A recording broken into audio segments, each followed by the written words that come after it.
Destination Newry, it is the morning programme. This is Tommy Sands, I am Rowan Hand. I was tempted to say, this is Tommy Sands, I am Rowan Hands. But no, I have to go for the singular. I have no choice in that there. Tommy, you're welcome. Thank you, Rowan. How are you? I'm doing great, thanks. You bring the sunshine with you. Oh, isn't it great? And you know, I hear the sea water lapping upon our doorstep, that from the misty morn shore. It was only misty in the very early day this morning, but then at Rostrevor, the early mist of the new day was quickly burnt off by the ascending sun. Exactly. Did I really say all of that? You did, and you said it, you put it very well. Where does it come from? I never heard the like of it in my life. Oh, it's a hidden poet. resources. The poet within you, Ron, it emerges from time to time. It's lovely to see you, Tommy. You're busy, or are you taking it easy for the summer? You have the Fiddler's Green coming along. Yes, I did some touring in Denmark and Holland over the last couple of weeks or so. So I'm back home and really looking forward to it with the Fiddler's Green Festival coming up at the end, last full week of July, and all sorts of little things going on. Yeah, it's good that. It really is good. I now have a task for you, and I haven't told you about this. Oh. But you're going to be very proud of this task. And it's an easy task. Yes. As you know, I founded the Dublin Homeless Choir, the Brother Kevin Singers. Yes, I heard and we have people who are homeless, we have people who are recovering, we have people on drugs, we have people who are staff, we have people who are volunteers. And I'm part of it, but I can't sing. And I want you to teach me, sometime within the next month, to sing one song so that it would be acceptable enough. And I was trying to figure out what kind of song I have heard you singing many songs, Ron. You're very kind. At various times of the evening, and indeed, all good. Good. I don't think you need any lessons at all. I know, but you can guide me. Yeah, I could. And I was trying to figure out a simple enough one that I could do. And have you any simple one that you think would be all right? Then I would make mine. Well, one of the first songs I learned was the 2 times tables. The 2 times tables. I got the melody right away. The words took a little bit longer. 1 and 1 are 2, 2 and 2 are 4, 4 and 2 are 42, depending upon your point of view.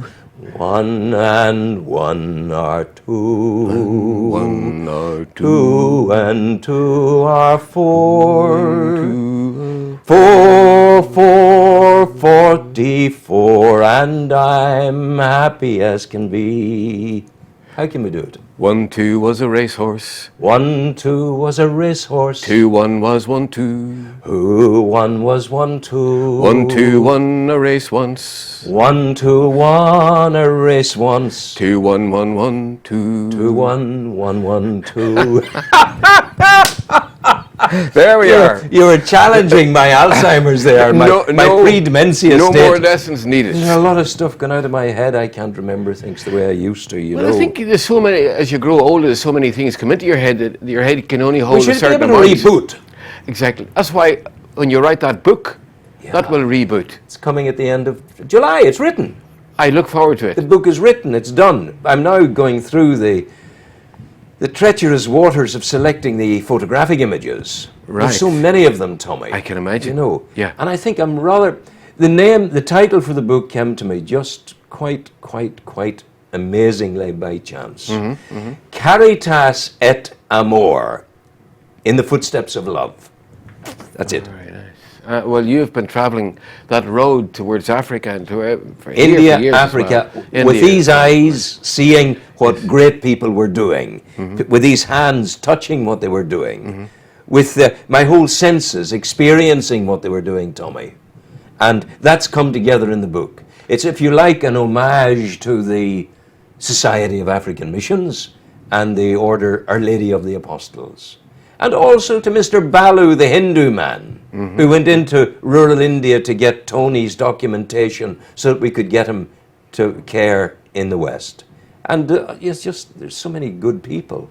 Amazing, yeah. And Ron, I really look forward to seeing this book and maybe to get you on the program that I'm doing here to talk about it, because you're the man who normally asks the questions, but you have a lot of answers that nobody knows. I got answers that nobody. But I have so many questions. which are the questions are not questions anyone can answer but myself, and I'm using a bit of my. I look forward to coming on your show. I'm going to talk to you about the show just now, presently, but I look forward to it. But I was musing the other day that on the journey, and we're all on a journey, and time out of number, you have written the song On the Journey. It's all about being on a journey, and I've certainly I have the compass, I have the chart.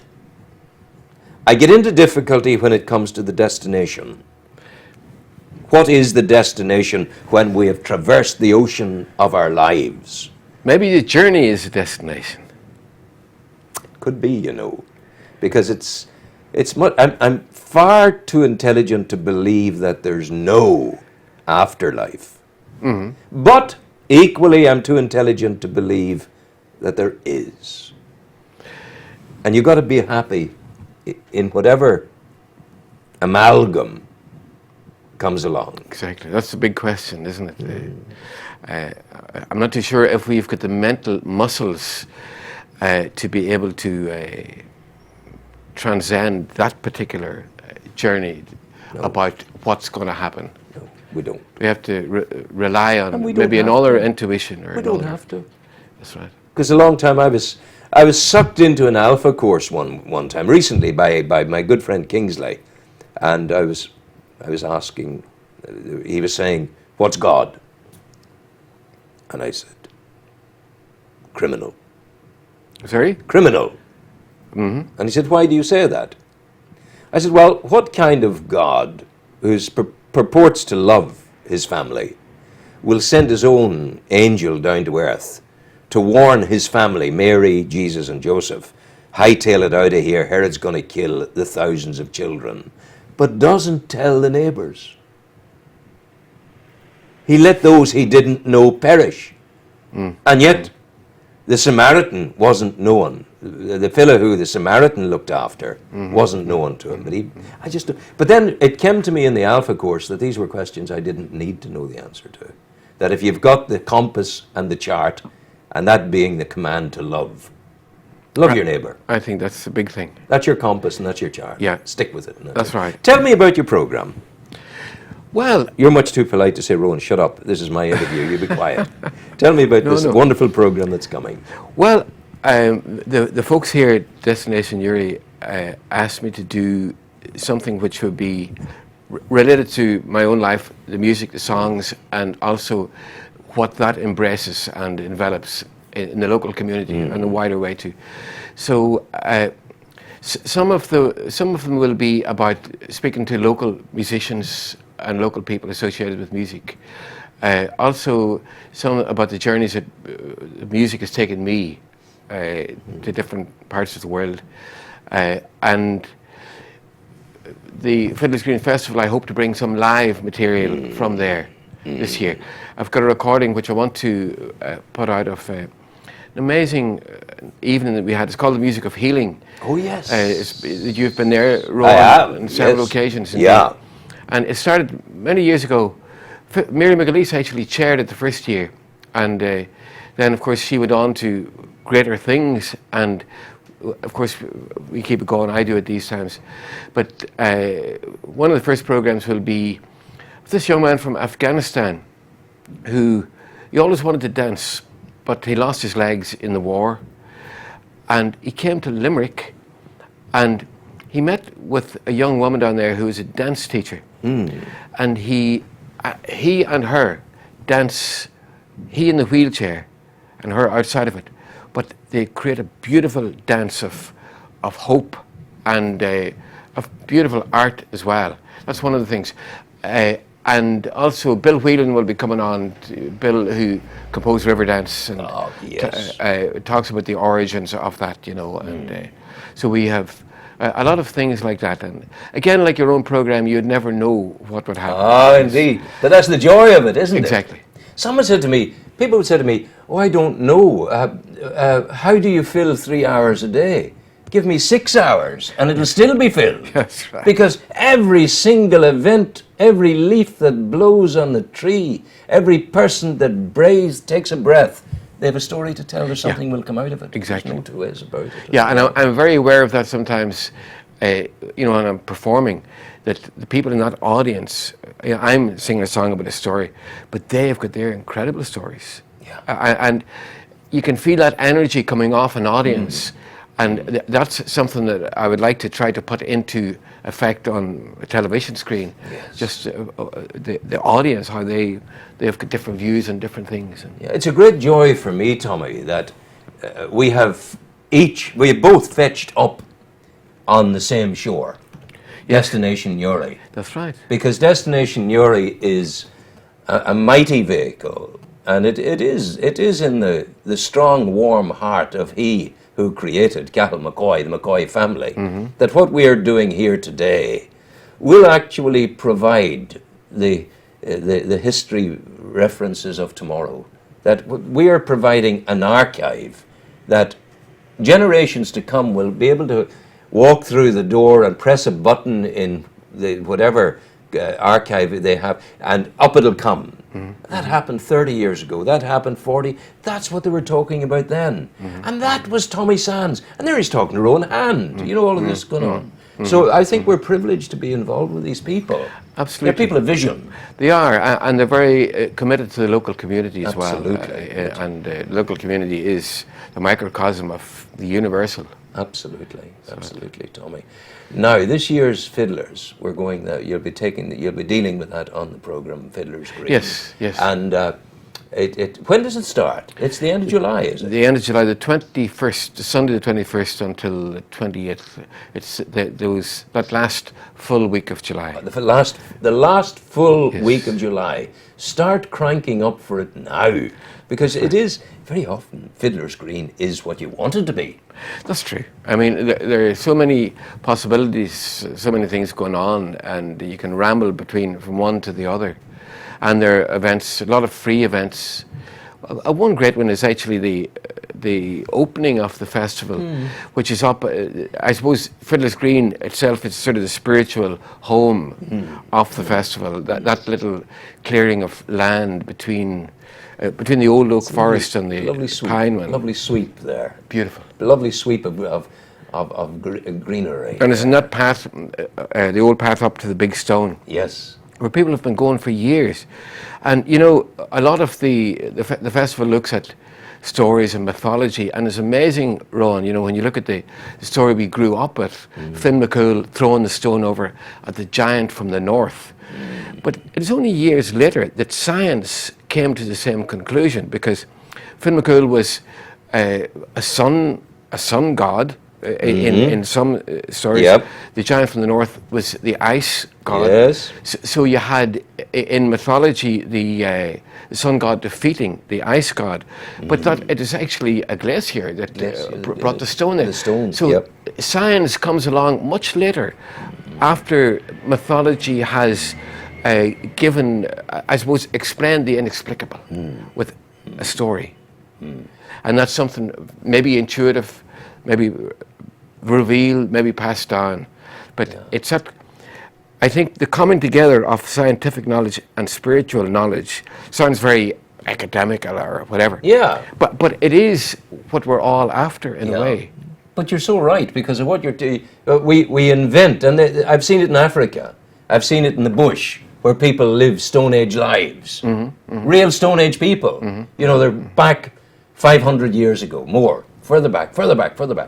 But these are people who have, we have an awareness of certain things. We talked a wee bit about it a moment ago. The awareness of spirituality, the awareness of God, where we're going, whatever else. And we say we don't know. But there will come a time, I'm sure, just as the sun god and the ice god were there, and the glacier turned out to be the result of the coming together of that, and it created the valley.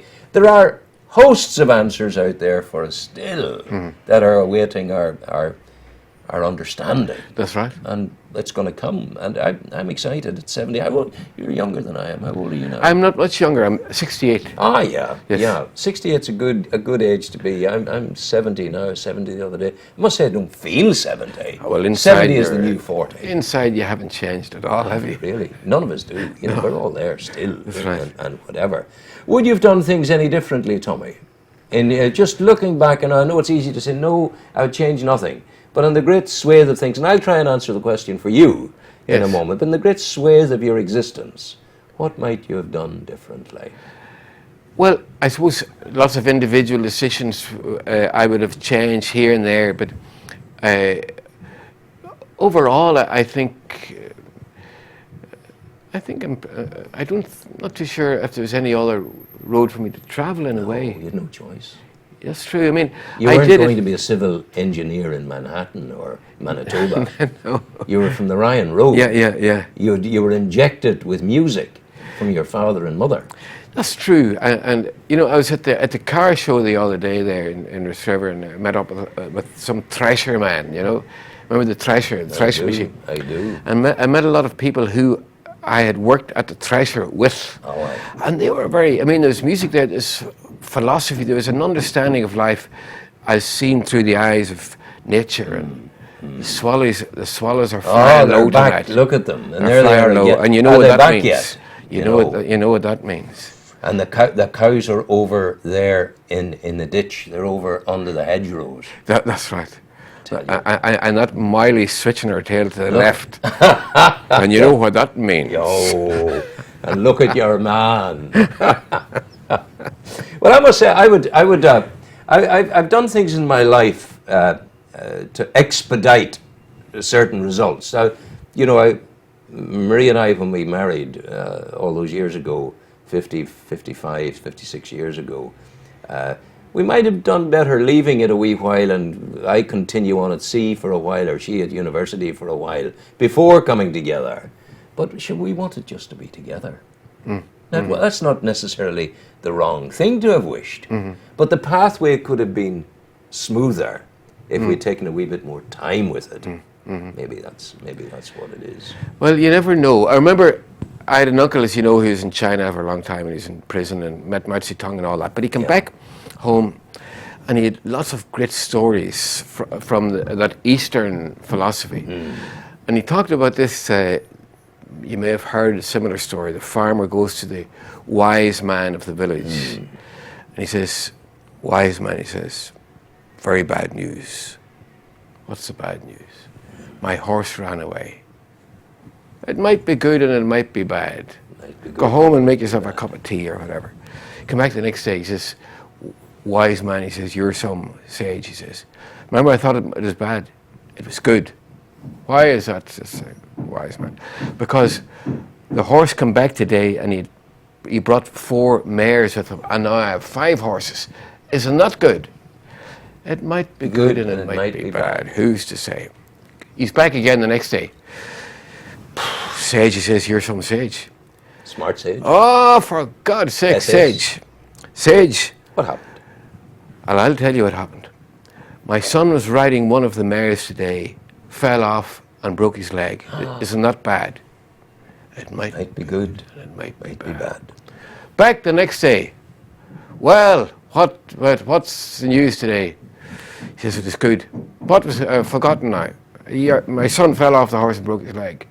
And remember the horses and the... Yes, I do now, says the sage.